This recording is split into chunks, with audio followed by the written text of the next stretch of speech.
हाय, अगर आप फोटोग्राफी या वीडियोग्राफी में नए हैं तो आपने एक टर्म ज़रूर सुना होगा, सेंसर साइज। कैमरा का जो मेन पार्ट होता है वो होता है सेंसर। अब वो अलग अलग साइजेस का आता है, जैसे APS-C, full frame, micro four third और मीडियम फॉर्मेट। लेकिन इन सब का मतलब क्या होता है और ये हमारी फोटोज और वीडियोस को कैसे अफेक्ट करता है, इस वीडियो में बहुत सिंपल वर्ड्स में हम इसको समझेंगे। सबसे पहले ये समझना जरूरी है कि सेंसर होता क्या है। तो सेंसर एक लाइट सेंसिटिव चिप है जो कि आपके लेंस से आने वाली लाइट को कैप्चर करता है और उसको एक डिजिटल इमेज में कन्वर्ट करता है। जितना बड़ा सेंसर होगा उतनी ज्यादा लाइट कैप्चर होगी और थियोरेटिकली उतनी अच्छी इमेज बनेगी। अब ये थियोरेटिकली क्यों कहा है, इसका जवाब आगे मिलेगा। और सेंसर साइज का डायरेक्ट इम्पैक्ट आपके फील्ड ऑफ व्यू पे भी पड़ता है।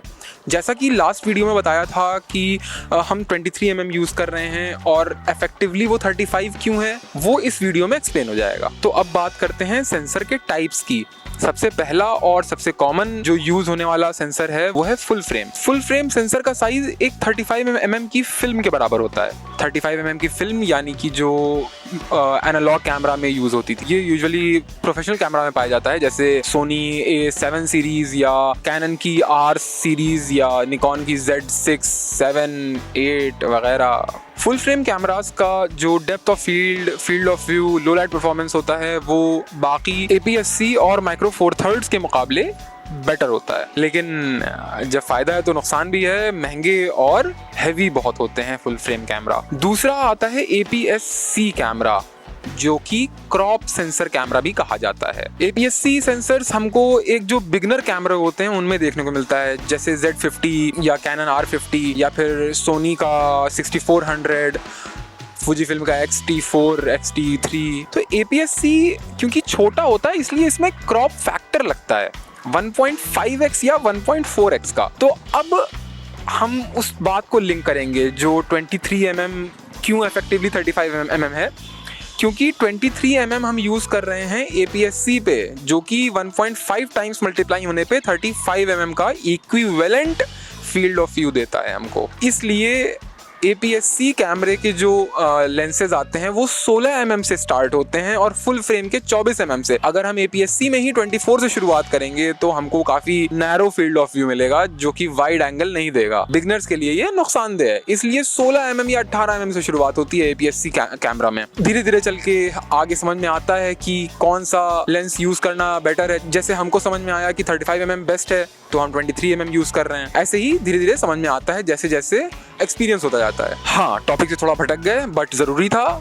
अब वापस टॉपिक पे आते हैं। APS-C कैमरा लाइट वेट होते हैं और सस्ते भी होते हैं। नेक्स्ट होता है माइक्रो फोर थर्ड्स। इसके सेंसर्स APS-C से भी छोटे होते हैं और इसमें क्रॉप फैक्टर लगता है 2x का, यानी कि अगर 50 mm लेंस हम यूज करेंगे माइक्रो फोर थर्ड्स कैमरा पे तो वो हमको 100 mm equivalent field of view देगा फुल फ्रेम का, तो काफी नैरो हो जाएगा ये। माइक्रो फोर थर्ड्स ओलंपस और पैनासोनिक में ज्यादा देखने को मिलता है, निकॉन कैनन नहीं बनाती हैं। इनमें कैमरा और लेंसेज दोनों ही कॉम्पैक्ट बनते हैं और ये सस्ता और ज्यादा सस्ता होता है और लाइट वेट होता है क्योंकि छोटा सेंसर है। इनके अलावा एक और सेंसर है जो कि काफी महंगा है, वो है medium format. Medium format फुजी film और हैसलब्लैड बनाता है। Medium format ultra high resolution provide करता है और ये सेंसर फुल फ्रेम से भी बड़ा होता है, बहुत ज्यादा महंगा होता है। एक और सेंसर टाइप होता है 1 इंच सेंसर जो कि सोनी RX100 जैसे कैमरा में यूज होता है। यहाँ पे एक बहुत बड़ा जो डाउट होता है लोग का कि आखिर फोन से हमारी फोटो अच्छी नहीं आती और कैमरा की फोटो बहुत अच्छी होती है, जबकि फोन में सेम अमाउंट ऑफ मेगापिक्सल्स होते हैं जो कैमरा में होते हैं।